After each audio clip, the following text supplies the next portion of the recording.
tête de Satan. Il tombait de la suprême voûte, le séraphin déchu, l'archange audacieux, déroulant son corps spacieux. Il tombait comme un monde arraché de sa route, comme un vivant débris des cieux. Il tombait de la hauteur brillante, où rayonnaient encore les esprits, et c'est pareil. Il tombait dans l'espace, et sa tête brûlante rougissait en passant d'une rougeur sanglante la chevelure des soleils. Le voilà, le maudit, l'archange du blasphème, le rival du Dieu créateur. Le voilà tournoyant et percé jusqu'au cœur par les flèches de l'anathème. Il roule, un flot de feu le devance et le suit. Il roule et recule la tête, comme pour cacher sa défaite dans les entrailles de la nuit. Et les mondes lointains criaient d'une voix forte: où va-t-il, l'insensé, dans son vol furieux? Où va-t-il, et quel vent le porte, d'astre en astre, de cieux en cieux? Regardez, qu'il est sombre.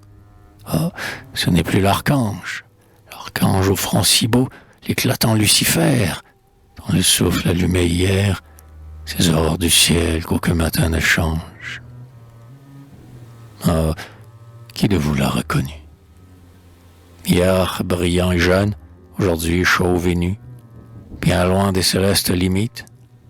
Il tombe, il roule avec les ouragans, et ses yeux foudroyés fument dans leurs orbites comme des bouches de volcans.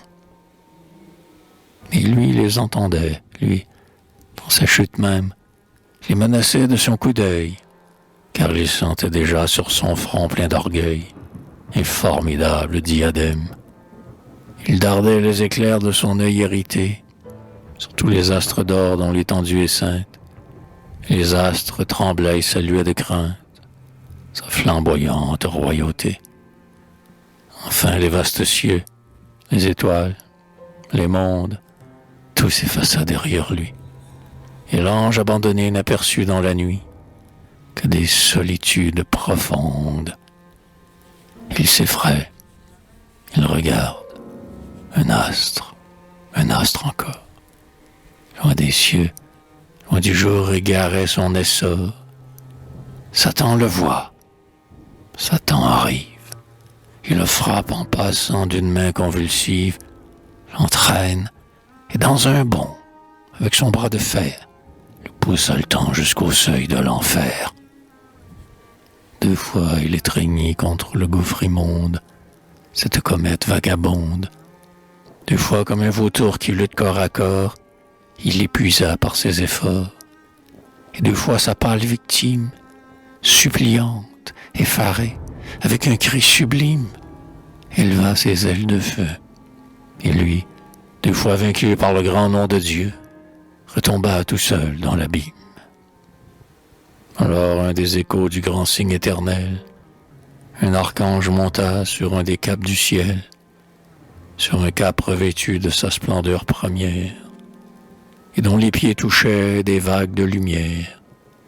Et là, debout, les yeux vers le haut firmament, l'archange prit son luth formé d'un diamant. Hosanna, Hosanna, cieux et sphères sans nombre, globe d'en haut, où tous qu'a fait jaillir de l'ombre le bras du Créateur, où tous, fleurons divins de sa couronne auguste, saluez le seul grand, le seul juste, le seul triomphateur. Chantez sa force, et vous, comète murmurante, qui traînez dans la nuit vos crinières errantes, et vous, astre vermeil, vous tous, et toi, Chaos, père antique des mondes, toi qui couvas longtemps leurs semences fécondes, vieux uni des vieux soleils. Hosanna, Hosanna, l'ange impur de l'aurore, qui, le front tout fumant, se débattait encore. L'ange est enfin banni, précipité du haut des grandes sphères, au dernier échelon des gouffres solitaires, au bas de l'infini. Il marchait contre Dieu les deux mains sur son glaive. Mais Jéhovah regarde et Jéhovah se lève à la cime des airs. Il se lève et reprend, comme pour une fête, son armure durcie au vent de la tempête et son casque d'éclairs. Il lui recule et tombe. Ô suprême vengeance! Lucifer, Lucifer, quelle horrible espérance avait gonflé ton sein, toi le charme des cieux, l'amour de la nature, toi qui, le front penché, trempais tes chevelus dans les lacs du matin. Hosanna, Hosanna, cieux et sphères sans nombre, globe d'en haut, où tout ce qui a fait jaillir de l'ombre, le bras du Créateur. Vous tous, fleurons divins de sa couronne auguste, saluez, saluez le seul grand, le seul juste, le seul triomphateur.